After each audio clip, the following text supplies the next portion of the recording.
Anybody have any stupid, funny thing they want to say at the beginning that we have to leave in because it's going to make people laugh? Originally, I was going to hold up my $700 Carbonator toy to the camera and just let it go off. That should be the new podcast bit you do. What a highly expensive toy Nathan has this time. Find out. Welcome, everyone, to another episode of the Stray Pixels podcast, where we deliver you 2 weeks ago's news today. That kind of diligence is only with us. I, as usual, am your host. I'm Noisy Pixel staff writer Colin Buchanan, and I am joined by my fellow staff writer Nathan Mejia and our editor-in-chief Bailey C. Mangle. How are you guys doing this week? Bailey? I'm doing fine. Just be Ratchet and Shank. Oh, you beat Ratchet and Rank, man? Ratchet and Rank shift a shard. Oh my god, I hate that made me laugh. I hate that so much. See, it's funny because that was how that's the kind of humor that they used to use to name the games back when we had Going Commando and Up Your Arsenal. I love Up Your Arsenal so much. So funny enough, I never got into Ratchet and Clank when they were new, and so my friend sat down and sent me through a Let's Player channel of it. Did not realize how anti-capitalist the game is. Oh my god, yeah. Yeah, It's based. It's fairly based. I was like, holy hell! And this is what Tidus did after Final Fantasy X. Yeah. Well, not the first one, because in the first one he had a different voice. James Arnold Taylor didn't come until the second game. Oh, really? Yeah. I didn't know. Yep. Oh. Yeah. So that was like one of the reasons why he at least was excited for the 2016 remake, was so that he would get to actually be the voice of Ratchet in the first adventure. Because he originally had a very different voice, and it was kind of jarring to go back after hearing Taylor's performance, because he sounds like a surfer dude in the first game. It's very different from the way that the character is written in all subsequent games. Yeah, in first game, Ratchet's kind of a dick. He's a fucking asshole in the first game. Yeah, it takes a while for him to accept that he has to help save the universe. But anyway, I have been basically spending all week catching up on anime, and thankfully that ties right in to the thing that we're finally getting around to talking about today. So, for those of y'all who don't know, Noisy Pixel does not usually talk about anime, but this is big enough news that I figured that it was worth some discussion regardless. In the middle of the pandemic in 2020, Sony basically started talking about the idea of acquiring Crunchyroll. Now, Crunchyroll is the single largest distributor of anime internationally in the world. Sony had been trying to compete using Funimation, which they bought, I want to say back in 2016 or 17, but they never had the reach that Crunchyroll was able to get.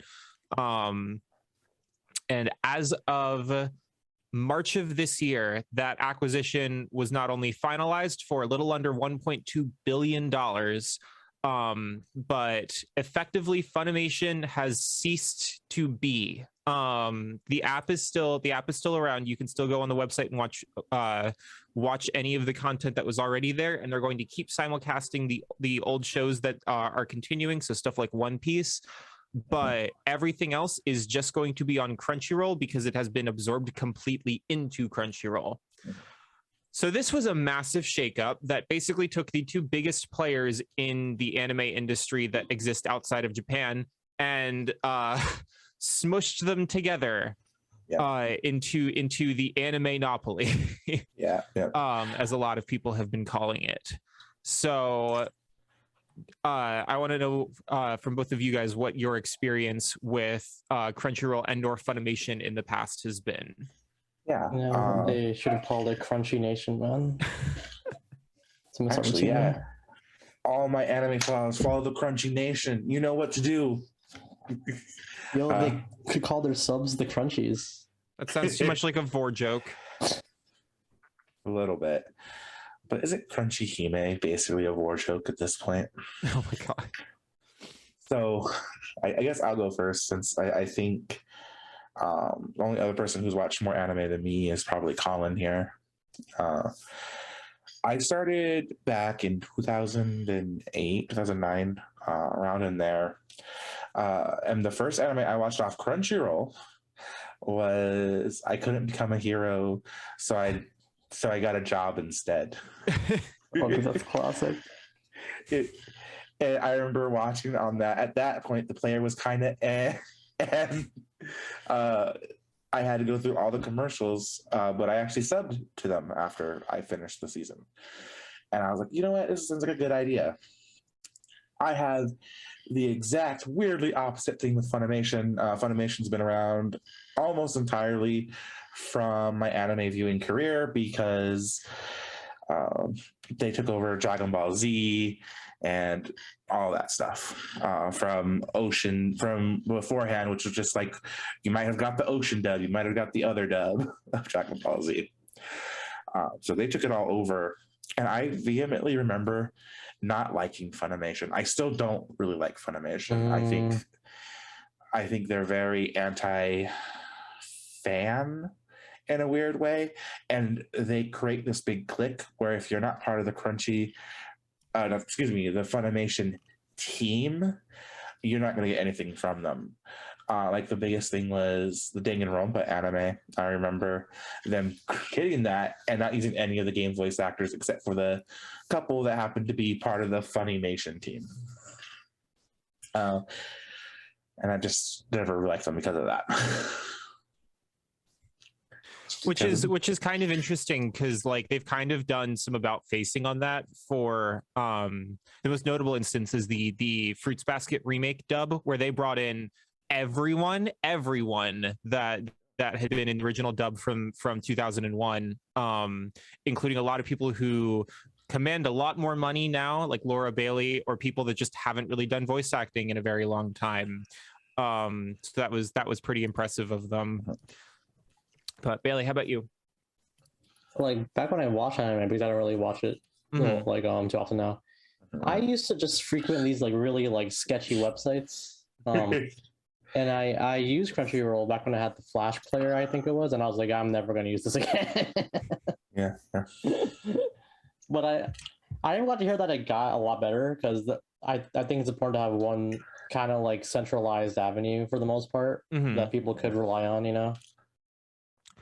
So I do think that's kind of one aspect that is benefiting consumers in terms of this merger, is that like basically 90% of everything is all going to be in one place for one subscription fee, which, given the way that anime streaming has been in the past and kind of sort of still is now, is kind of a blessing, because it used to be splintered across just all kinds of different platforms if we're talking legal avenues, which you know, that's really almost all of my experience. But my first Crunchyroll show way back before I knew any better was Sword Art Online, because I had been hearing about it, and Crunchyroll picking up Sword Art Online was basically the catalyst for the way that it grew. So that's one of those, if this hadn't happened, I don't know where things would be now, because they'd be very different. That was their first like massive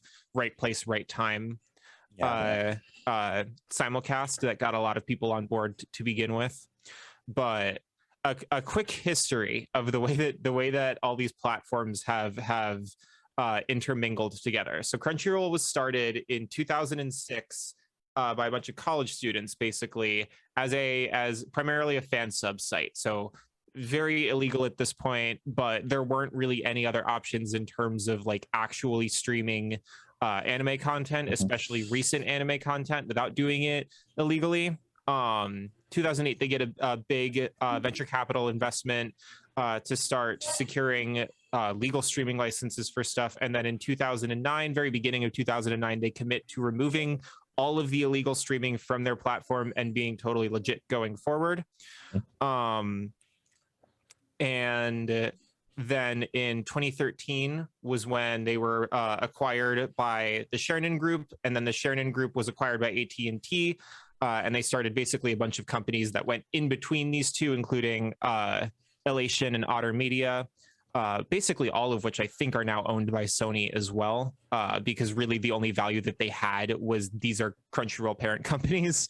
Otter Media doesn't really do anything else. Funimation launches their streaming app in 2016, calls it Funimation Now. Eventually they dropped the Now branding and it was just Funimation. But before that, they'd been uploading clips and stuff on a YouTube channel. This was the first time that they had specifically gone in to make some of their catalog have its own platform where you could stream it and actually have dedicated apps for their content. 2017, Crunchyroll hits 1 million paid subscribers. This was a huge deal at the time because this was the first indication that we'd seen that anime was actually like massively growing in popularity. Briefly, they started distributing stuff through Steam.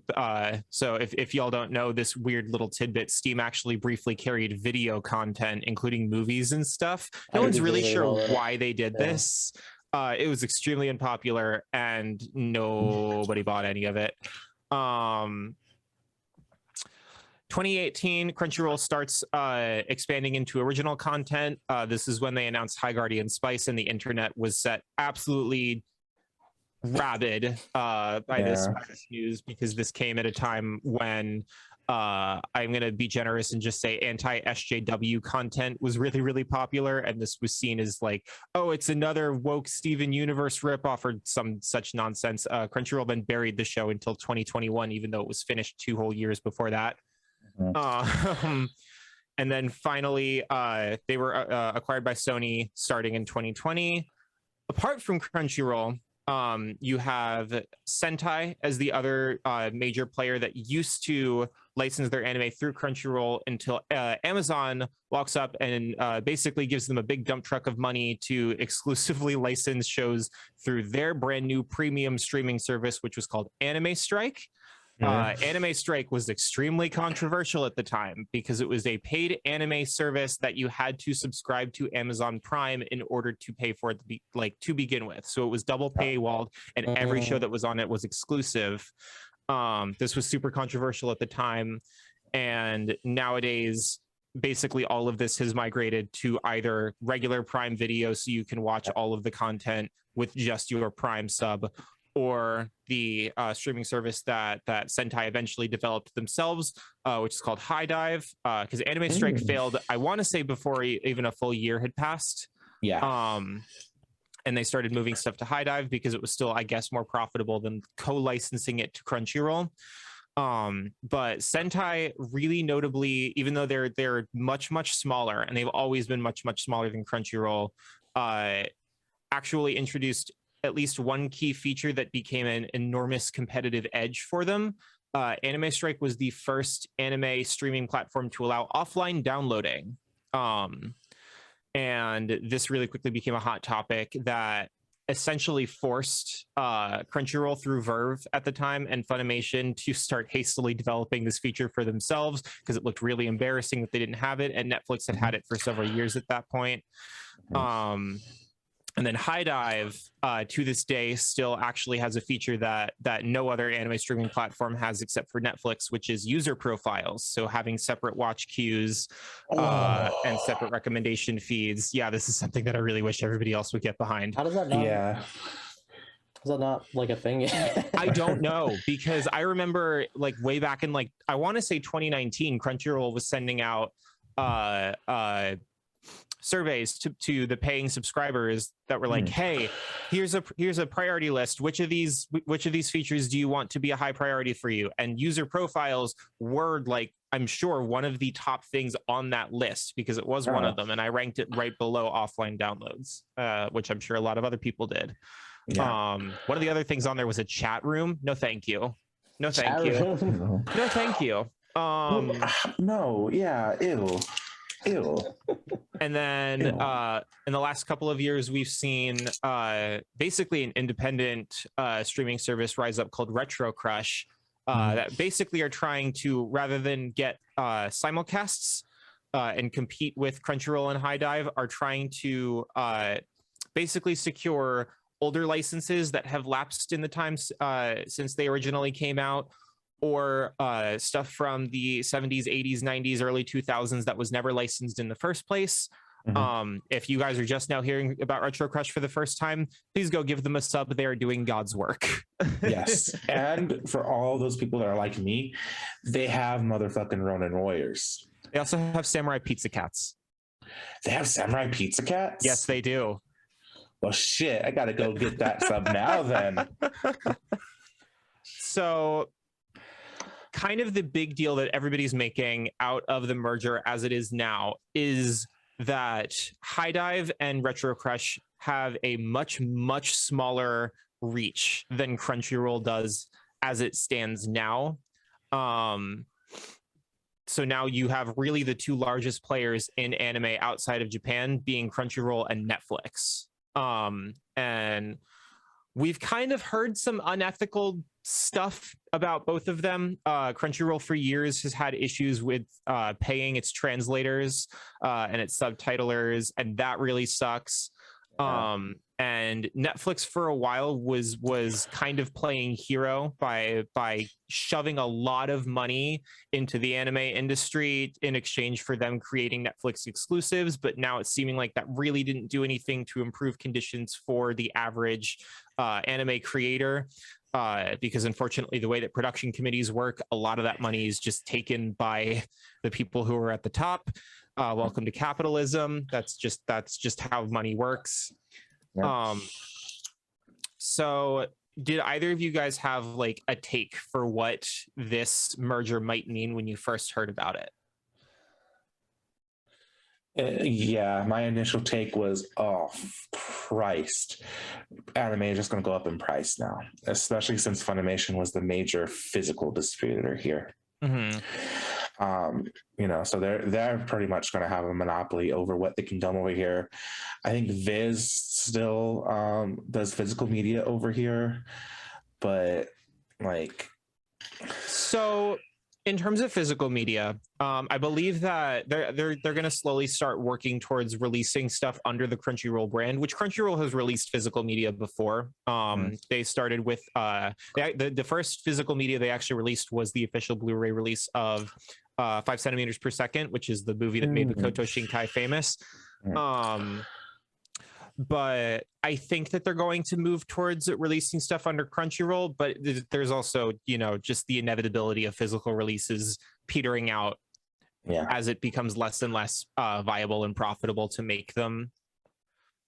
Although it is kind of notable that the bigger series tend to end up in more stores than they used to. So, for example, I've seen like actual Funimation anime releases ending up at like Target and Walmart now, which is kind of neat. Like, this is just happening for the bigger shows, but it's still cool. And then you have Viz, who is mostly just releasing their older titles. I believe most of their catalog belongs to Funimation now. You have Sentai. You have Aniplex, which is also owned by Sony, so we don't know what the heck is going to happen with that. And then on the outside, you have G Kids, who specialize in films mostly. They're the ones who currently hold the rights to all the Ghibli movies in terms of physical releases. So I've actually got a running collection of all the G Kids Ghibli releases.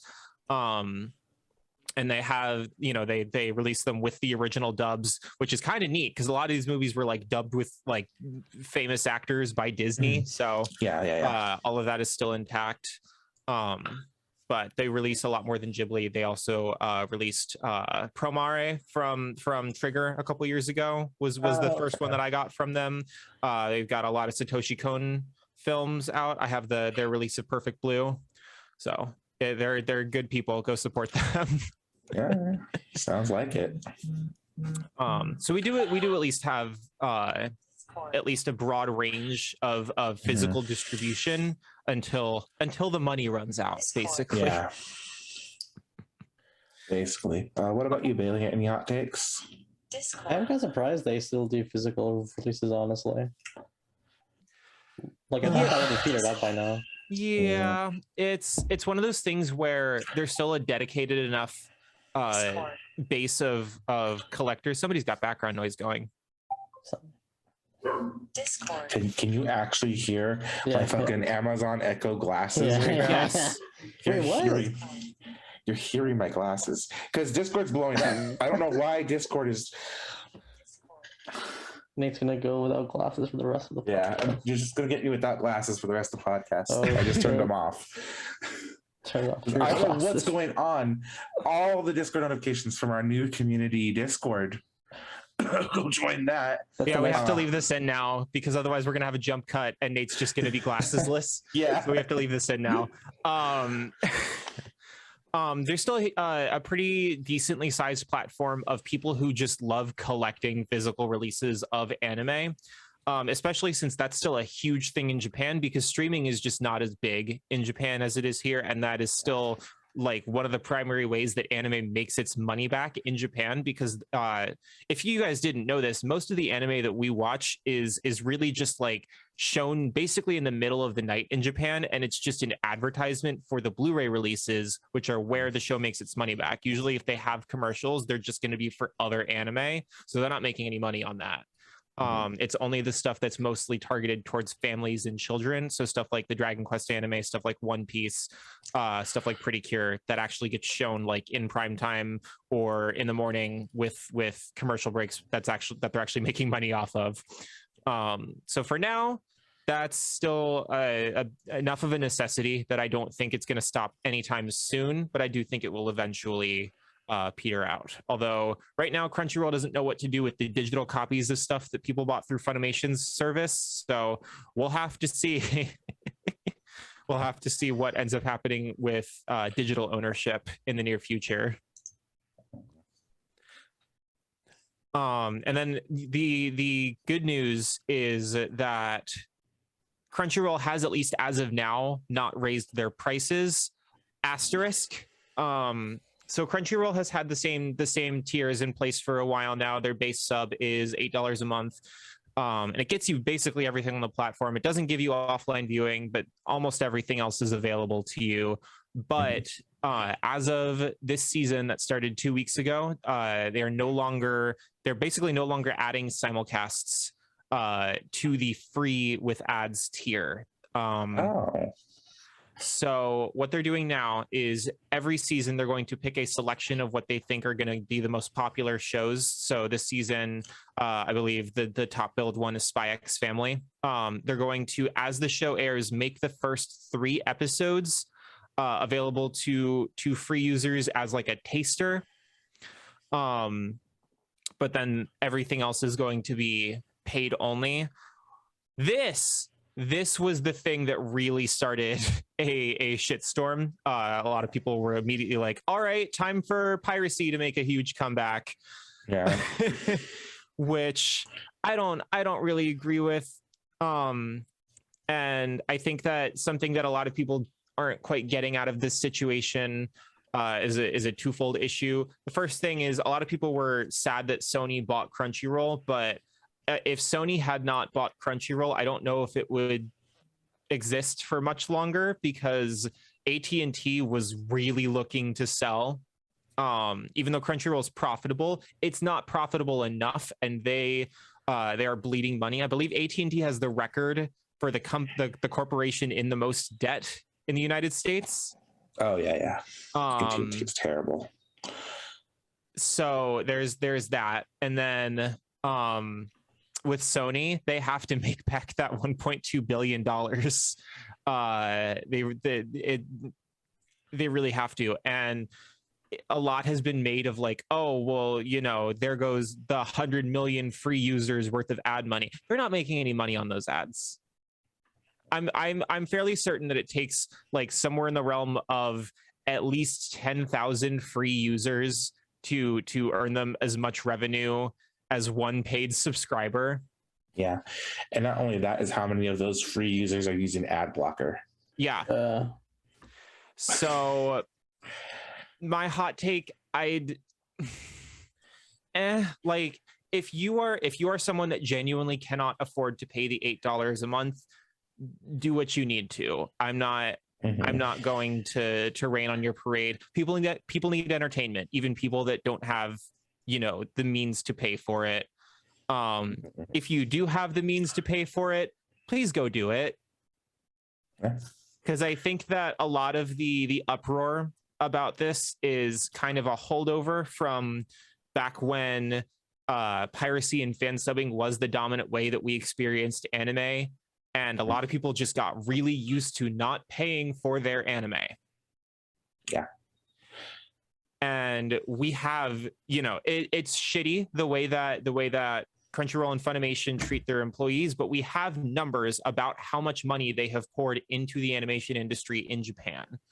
Yeah. And the animation industry is kind of not in a great spot right now. So I think that basically any way that we can meaningfully contribute to the well-being of this medium is something that should be considered. And I've seen the argument of, oh, well, I'll just buy merch. That's how I'll support the creators. I don't personally believe that you're going to buy a figure for every single show you pirate. I'm sorry. No. You never know, Colin. I'm sorry. Like, if your plan is to buy the Blu-ray later, I guess that's fine. But if you're not actually going to do it, don't come to me with that excuse. Yeah. Also, that attitude is coming predominantly, I've noticed, from the gaming community as well, who kind of like, they kind of overlap with the anime community, where on Twitter, wherever you go, you'll always see these. It's always morally correct to pirate from blank. And that kind of attitude is also predominantly thing, is because people see, oh, it's a big corporation, screw them, just screw them. I don't care about them. And they don't see the repercussions of what every action we do as a consumer actually does evoke on these companies. This is not my original argument, but something that I've been seeing for years in terms of people saying that they're okay pirating anime is that they're voting with their wallet. You're not. That's not how economics works. Not participating in any form of the industry isn't voting with your wallet. What I think that you should be doing, if that's how you're talking, is making damn sure that you go subscribe to High Dive and Retro Crush, because they are the only two companies that are standing in the way of a Crunchyroll, Netflix actual monopoly. And surprisingly, so in the wake of High Dive being dropped from Verve, which was basically an aggregated streaming platform that AT&T ran that included pretty much all of their premium networks into one subscription. Briefly, it had Crunchyroll and Funimation on it, and then after Funimation was bought by Sony, they left the platform and High Dive was added to it. Now that High Dive is on its own, they've been securing a lot of licenses for some pretty solid shows that I think are worth people's attention. The big one is the most recent season of Lupin the Third is only on High Dive. Oh, that's a big fucking get.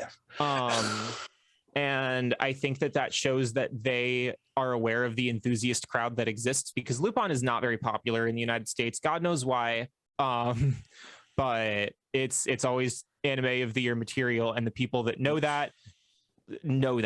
So I think that Sentai knows what the people want and are going to keep doing their best as long as they possibly can hold out. Please go subscribe to High Dive, and then Retro Crush.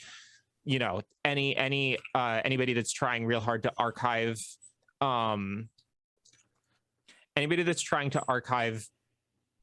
older shows that these bigger companies don't have the time to care about. That's really important. Please go through. It's like $5 a month for their premium sub. Go do that.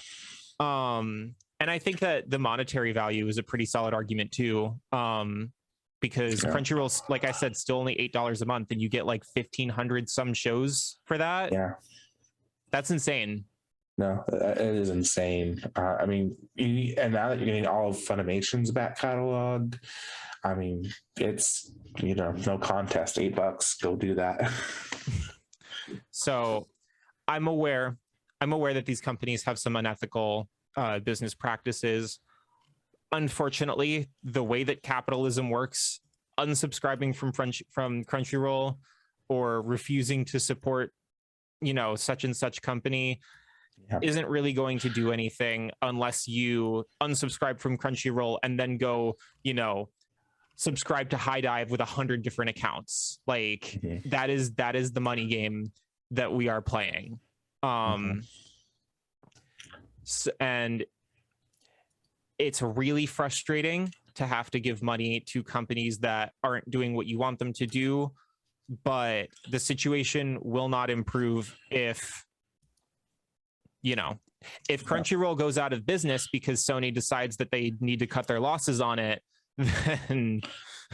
then all those people are out of a job entirely, and there are not other places for them to go to. Yeah. So that's the harsh reality. Unfortunately. So because we're going to move on to something else entirely in the second half of this episode, Nate, do you have any closing thoughts? Yes, I have some thoughts. Anime in the end is good. I suspect 100% that if just basically remember that there is no such thing as ethical consumption in a communist society, in a capitalist society. In a capitalist society. Oh no, capitalist society. So eventually your money does have to go somewhere, and it's never going to be exactly for what you want it to be. 100%. If you still feel bad about giving money to Crunchyroll, go do High Dive, go to Retro Crush as well. Yes, that's $20 a month. But that 20 it's bucks not though. They're actually really affordable. I think High Dive is $6. Yeah, it's like 6 and then 5. Yeah. So like 11 plus 8 is about $19-20. That's not about. And High Dive actually has a lot of stuff that you won't find anywhere else. Stuff like OVAs, and uncensored episodes. Mm-hmm. So yeah. So go do that. Go sub now. Bailey, any thoughts from an outside perspective? I mean, I just feel like generally speaking, you kind of have to, like, it's always been a bit weird to me how encouraged like piracy is for people who could afford it. Like for people who like could afford to not do it, like it's always been a bit weird to me. So I think if you can afford to support these people, you probably should. Like there's like finance bleeds out eventually. Like you can't, like, if enough people just don't do it, it's not going to turn out well, And I mean, you guys have heard my hot take. But like basically to sum it all up, if you can afford the cost that a company is asking for something, you are not entitled to that just because you want it. And this honestly goes for, I'm aware that we live in an age where freaking every broadcast network on TV now feels like they have to have their own streaming platform. And there are ways to like even do this legitimately. If you're one of those people that just creates a free trial every time they want to watch something, legitimate. Go with God. But wanting to watch something and not wanting to pay for it if you have the ability to, I don't think entitles you to that thing. And I'm aware that we're going to get some pushback on this, but that's honestly how I feel about it. I've been paying for Crunchyroll since 2013. I've been paying for Funimation since 2017. I've been paying for High Dive since it launched in the United States. And I've been paying for Retro Crush since it launched in the United States. And I think that, yes, it's a lot to juggle. But especially now, all of that really is just $20 a month for all three services. I think that for the amount of content that I get, I think that's fair. Yeah. So on that note, we will be right back. The second half of this episode, we're going to do a lightning round of a whole bunch of other stuff that happened this week. Because there's a lot to talk about, and we don't want to have to do another catch up like this 2 weeks late. So we will be right back. Welcome back, everybody. So in the first half of today's episode, we kind of just did a deep dive into how we felt about the Crunchyroll and Funimation merger / absorption / assimilation. And in the second half, we're going to do something we kind of haven't really done before. So basically, we had a lot of smaller stories come out this week that I kind of feel like we have enough to say about that we want to talk about it, but not enough to make a whole episode out of it. So we're going to do a bit of a lightning round with 4 different topics. The first of which, actually, the first 2 of which involve our good old friends at CD Projekt Red. As of this week, CD Projekt Red has basically stated that they're pretty much done fixing Cyberpunk 2077, which I find interesting as someone that just played it. So you guys almost certainly already know Cyberpunk 2077 came out in late 2020 after being delayed a bunch of times, and the PS4 and Xbox One versions of the game were horrific, disgraceful, basically unplayable. And then over the course of the following year and a half, they basically just pushed out patch after patch to try and fix the thing. As we learned more and more about the circumstances under which it was made.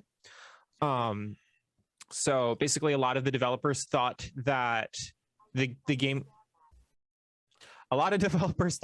would be releasing this year, and found out basically when the public did that management was going to push the game out in 2020.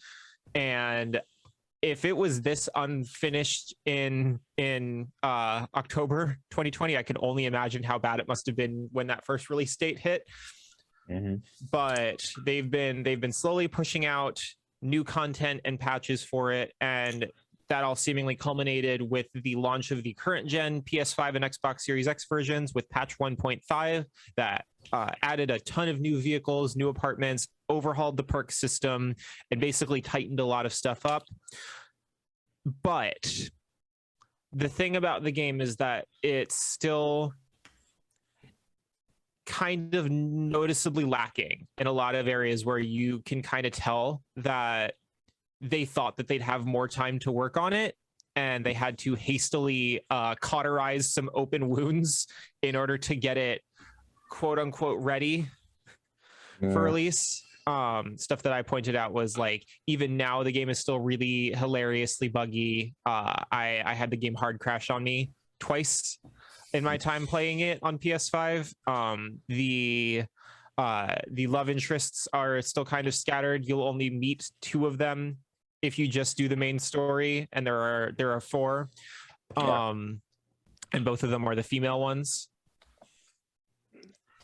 And a lot of the dialogue is kind of cringe when you compare it to the stuff that we saw in The Witcher, which isn't always the fault of CDPR themselves. There's, something to be said for the localization team in specific. Yeah. But like, I accept that the game is mostly finished, but it's kind of getting left here now as everything that's not quite done at the point that we're at now is getting left that way. Yeah, which is weird because didn't they announce they were working on an expansion? They are working on an expansion. So when they originally announced DLC plans for this game, they basically said it's going to be like The Witcher 3. We're going to give you guys a bunch of like little free DLCs, and eventually there's going to be story expansions. And we all basically thought, oh, it's going to be like Witcher, where they make 2 huge story expansions. The Witcher got Hearts of Stone, which was basically an add-on on top of the base game that mostly utilized the same locations, and Blood and Wine, which took you to an entirely new location and was like 30 to 40 hours long. Just as a DLC. So it was a DLC that was the length of an entire, basically the length of all of Cyberpunk. Just kind of funny. And so right now, all we know for sure is that they are coming out with 1 expansion to be released in 2023. So we don't know how much was chopped because they had to spend so much time fixing it. I feel like we can probably assume that we would have seen an expansion last year had the game released in the state that it's in now, but it didn't.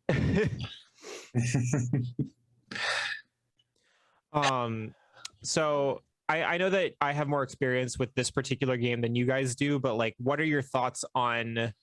Okay, we're done now. We're gonna move on to other stuff because apparently they're working on like 3 or 4 big unannounced projects. Yeah.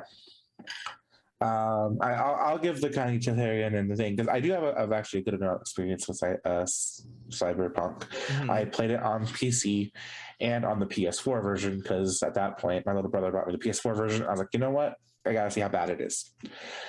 And honestly, at that point, I got lucky enough and I didn't see any of the bugs. Mhm. And I'm very aware that this is I got very lucky type of stuff.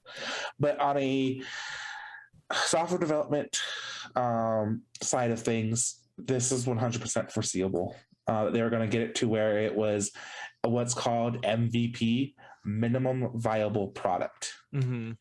and then ditch it because they got to work on new projects. Cyberpunk is already a loss. I'm surprised they didn't just ditch it entirely after release. Yeah, I mean, Bailey, if you have anything you want to say before I interject here. Yeah, I can't say I'm surprised. Honestly, like I'm the same. Like I'm kind of surprised they stuck with it for so long, but eventually they were gonna have to like try to cut their losses. Sure. Yeah. So something that we kind of learned in the same story was, so the game has sold 18 million copies, which sounds super impressive, but about 13 million of those copies were sold in the launch window. So in the entire year and a half since, the game has only sold an additional 5 million, which kind of tells you that Cyberpunk, like based on its reputation, is just not going to have the legs that The Witcher 3 had. And I did say in my review that I was looking forward to a story expansion because I think that there's, still more that can be done with this game. I did end up enjoying my time with it a lot, but the unfortunate reality is that it's always going to have the stink of this game was supposed to have more time before it was public. And I know that they wanted to make something on the scope of The Witcher 3, and it just wasn't going to be able to get there. I'm hoping that we get like a pretty beefy amount of content in this story expansion because there's a lot that you could still do with the setting. But yeah, there is the minimum viable product, especially since we know that I'm sure the majority of those 5 million copies were sold out of, Best Buy bargain bins for $10. Yeah. Especially since I think there was a really recent sale where it was like $5 or something like that, like insanely cheap. So the other CDPR story, so thing that we've known for a long time now is The Witcher 3 is getting a current gen port. This was basically announced when the PS5 and Xbox Series X were being announced, was they want to move it to the newer platforms to show off what the game is capable of, because they want a console version that basically looks as good as the PC version does. It's been about a year and a half since those consoles came out, and somehow this port has still not materialized. And not only that, but we learned today that they are moving it in-house and delaying it indefinitely because it was supposed to come out at the beginning of last year, and then it got pushed to this summer, and now it's we don't know. They were actually they actually had handed off development to Saber Interactive, who were the team that ported the game to the Switch and worked a miracle in doing so. But the thing about that is that the Saber Interactive team that did that is based in St. Petersburg. So they kind of had to move away from communicating with their team in Russia. And in doing so, especially given that Poland has been the country that's taking in a lot of refugees from the war in Ukraine. Yeah. So this is they apparently said it's not in development hell, we swear. This certainly sounds like development hell. I feel like what they're going to try to do is that they're moving it in-house for now, and then once tensions decrease and everything with Russia goes back to relative normalcy, they'll move it back to Saber. Because it sounds like they had a very good working rapport with the team. It's just, can't expect people to work right now with the thing and with the political climate. I think it was a very business decision to say, hey, no, we're for right now, and then they'll give it back to them. It kind of sounds like they want to do all the rest of it themselves is the thing, because they even said like we're evaluating how much more work needs to be done. So we'll see. Like I'd be fine with Saber Interactive taking it back.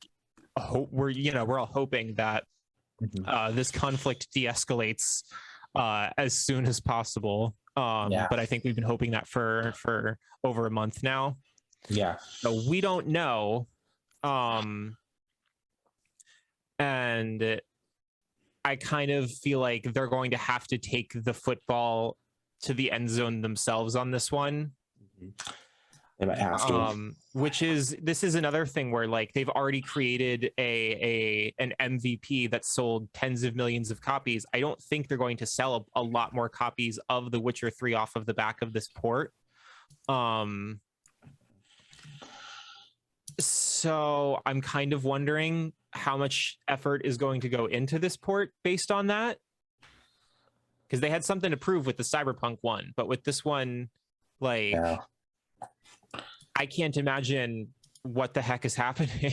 Why this should take this long, because I also just reviewed the GTA 5 port and I didn't see why that took as long as it did.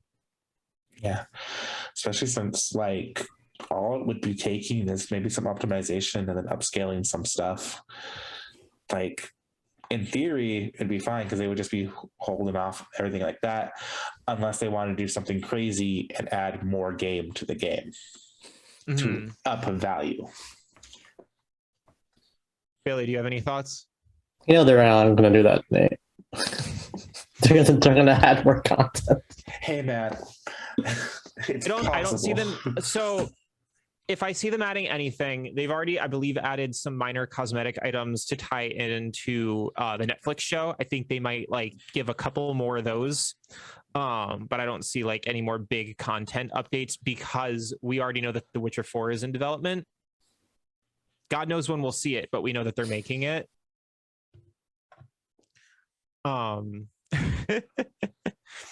It would be cool, but I also don't know how much more you can possibly cram into The Witcher 3. I don't know, because it kind of one of those weird things where Witcher 3 being a success, I think hurt CD Projekt Red more than it helped it at this point. Yeah, I don't think they were ready. And that's saying something, because the team that worked on The Witcher 3 was huge, and this was their like big gamble. We're going to make a game that's like on the scale of these AAA titles like Dragon Age, and it worked. It paid off in spades. Witcher 3 won a lot of Game of the Year awards. It was one of the top selling games of 2015. Their gamble paid off, but at the same time, we also know that Cyberpunk didn't actually start development until well after The Witcher 3 had been pushed out the door. And that was kind of weird because Cyberpunk was announced in, I think, 2012. Yeah, it was announced before. Jesus Christ. So we don't know a whole lot about the situation in CDPR apart from like the people on the ground are really unhappy for obvious reasons. They all wanted the game wanted Cyberpunk to be given more time. Obviously the management said, hey, we're not going to crunch on Cyberpunk, and then 2 weeks later we heard they were crunching, and they were crunching for like a good 8 straight months on it, and look, it didn't work. So I hope the situation improves. I really do. I want to be able to uncritically enjoy The Witcher 4. Please keep your promises. No. Bailey, anything else you wanted to say?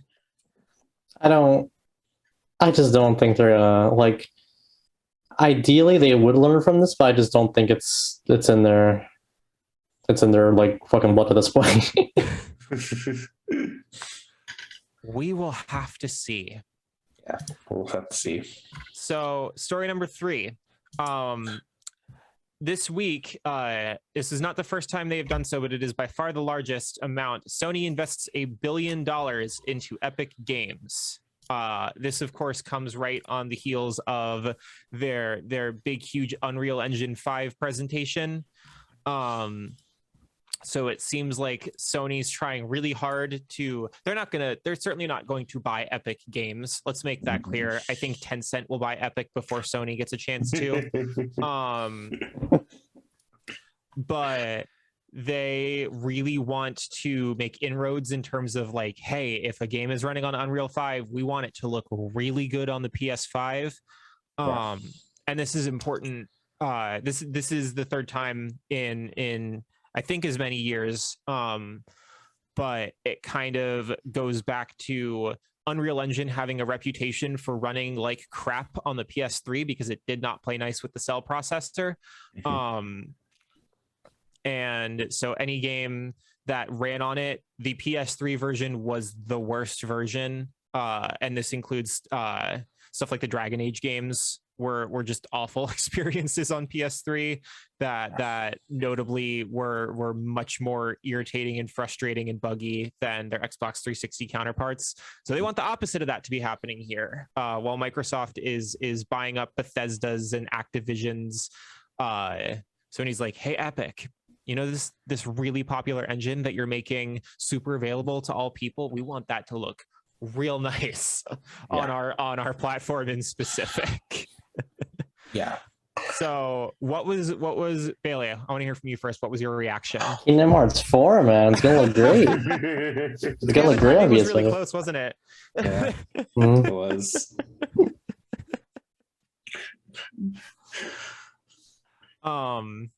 Nate, how about you? I think this actually makes a lot of sense for Sony to do. I know people were really mad about it on Twitter, saying that billion could have went in to save Japan Studio. But I think investing into Epic to make Unreal Engine better, it'll be better in the long run for everybody involved.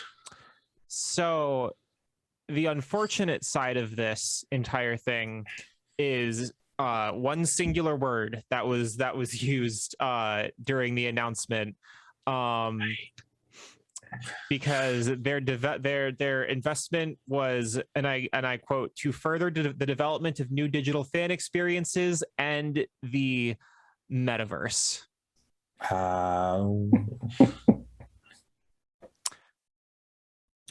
Who's gonna tell Sony that the metaverse is already dead?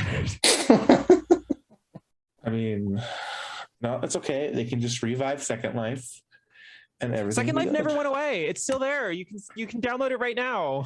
I don't want to think about Second Life. If anything, they'd be reviving PlayStation Home. That'd be nice, actually. With PlayStation VR,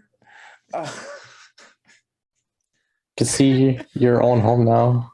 Bro, I could play those shitty mini games in VR. PlayStation bowling. So I think we're all really hoping that doesn't turn out to be yet more crypto nonsense, as crypto is on its way out. Like, let's be clear here.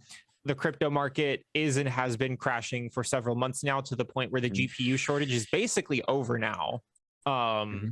Even though the chip shortage definitely is not.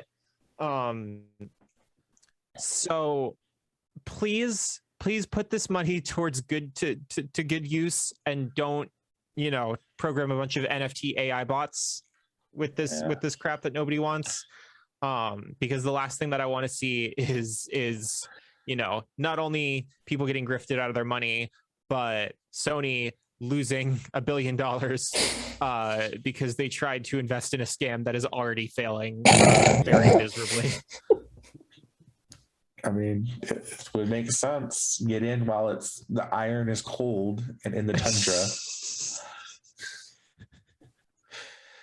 Hey, I mean, it worked for all those companies that tried to make PUBG and Fortnite competitors, right? Yeah. Right? I mean, let's just, you know what? We're gonna make our own battle royale right now.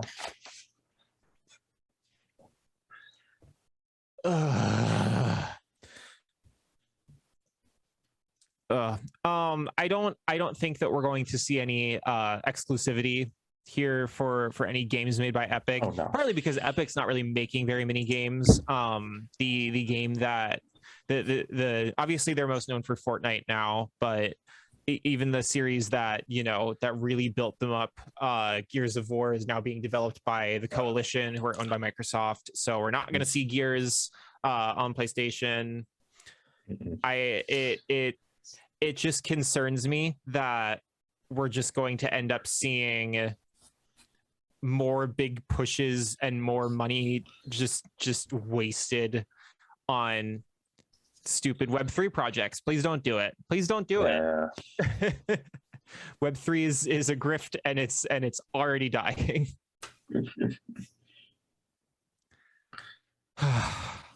Any thoughts before we move on?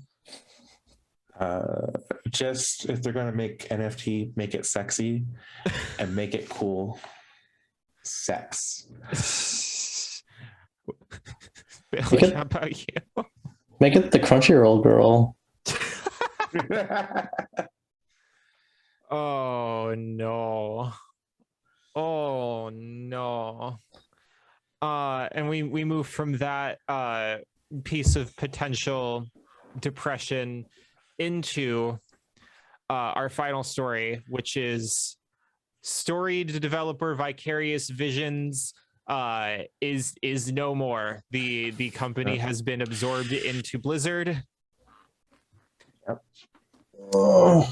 This Redirect hurts. into Blizzard games, boys. This hurts.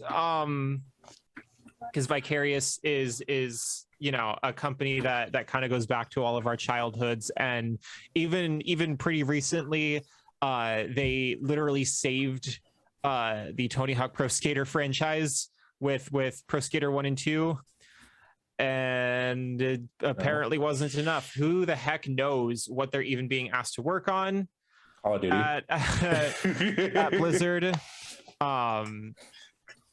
because like we know that they're working on what Overwatch 2, Diablo 4, and the WoW team are still around. Yeah. But I don't know what's going on here. It's kind of a shame, because they were, so Vicarious Visions kind of came up making a lot of mixed quality tie-in games, but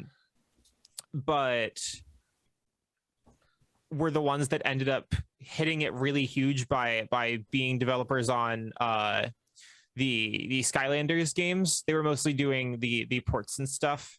Yeah.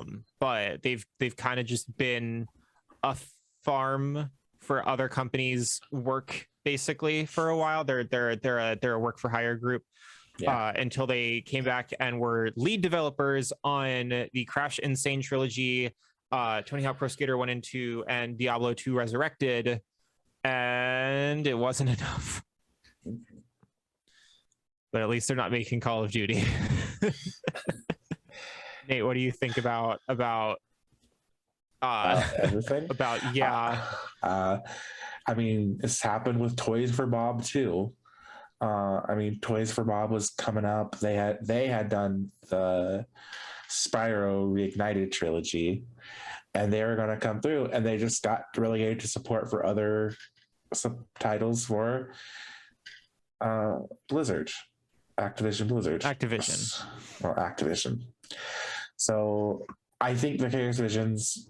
I still haven't played the Diablo 2 remastered port. I still haven't, and I'm probably not going to because of very, very personal reasons. Mm-hmm. I get it. Yeah. I don't want to get into it. I don't want to get into it. I don't want to derail anything. It's not no big deal in the long term of things. But I think this was inevitable, and they probably did such a good job on Diablo 2, if it was good, that they just got relegated to whatever the phone game is going to be. You think well, because we haven't heard, we've mentioned this before, we haven't heard anything about Diablo Immortal in a while, and as far as we know, it's still just NetEase, and NetEase is in China, I believe. So I don't know how they're gonna work on that, but it's a possibility, I guess. Can't they learn Chinese? Bailey, have a... It's just, it's kind of like the whole thing with CDPR, where like I'm not surprised, but I'm like vastly disappointed. Yeah, I don't like, everybody's kind of certain that they're just gonna go into the Call of Duty mines now, you know, and try to. Well, they were specifically absorbed into Blizzard, because all these other studios we've heard, like, they're still around, but they're working on Call of Duty now. This is the first time I think we've seen like a team be assimilated into Blizzard specifically and go through like a complete rebrand, because the company is like literally isn't called Vicarious Visions anymore. Now they're Blizzard Albany. But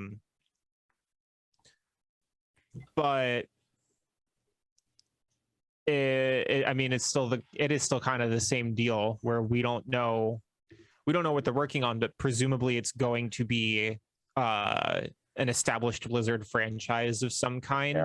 I don't know how many people are still there. Wikipedia says it's like about 200, which makes sense for a game on the scale of Pro Skater 1 and 2, but I don't know if they're going to be like head developing anything or if they're going to be supporting another team, because Blizzard obviously has had a lot of issues with getting games out the door for a while, because the one game that they have gotten out the door in the last like 6 years, besides this Diablo 2 remaster, was Warcraft 3 Reforged, and that turned out pretty terribly. No, not that I'm here to reference Matt McMuscles again, because we do it every freaking week, but I love the man. I cannot get enough of him. What a Chad. So we'll kind of have to see, like, we're vague posting here because the whole thing is like shrouded in mystery, but it's kind of it's all up in the air, because I think that Insane Trilogy and Pro Skater 1 and 2 were like the first, like, kind of their comeback after many years of like being just the people in charge of like ports of other games, or the Guitar Hero DS games, like very much a studio that develops things that other companies don't want to. I love those Guitar Hero DS games. They're good. You can't play them anymore, but they're good. Yeah, they destroyed my wrists, but all right. So with that out of the way, was there anything else that you guys wanted to discuss during this lightning round while we've got a little bit of time left?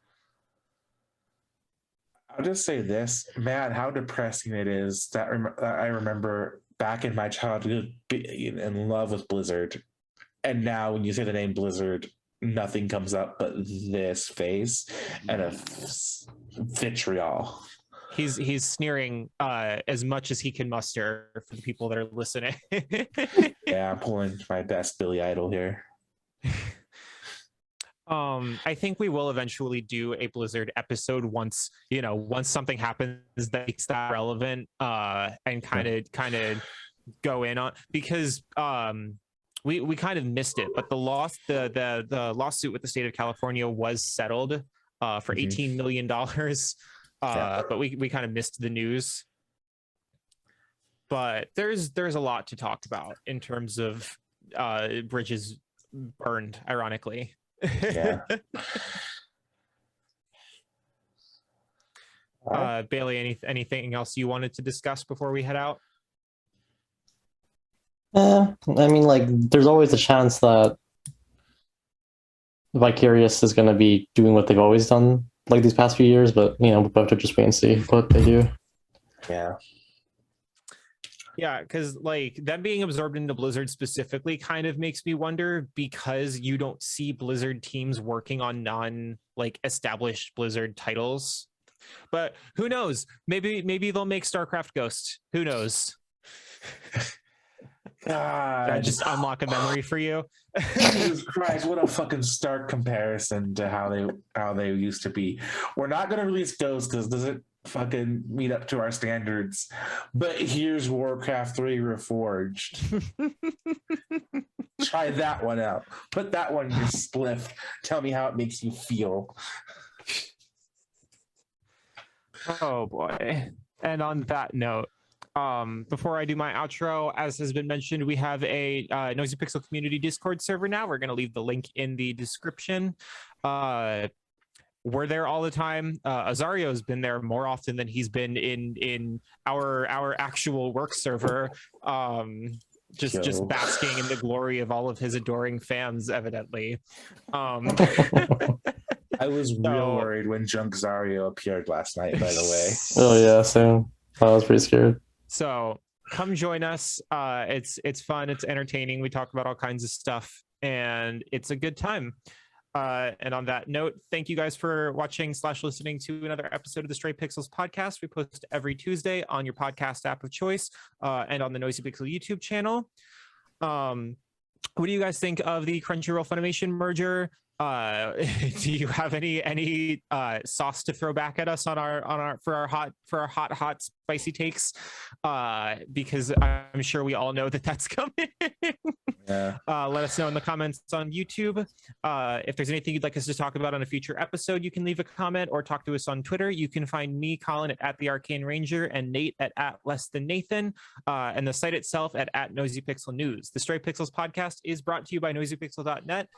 Noisy Pixel is run by a group of gamers who work hard to bring you the latest news, reviews, previews, podcasts, and more. Please like, subscribe, and follow to keep up with our future content, and we will see you guys next week.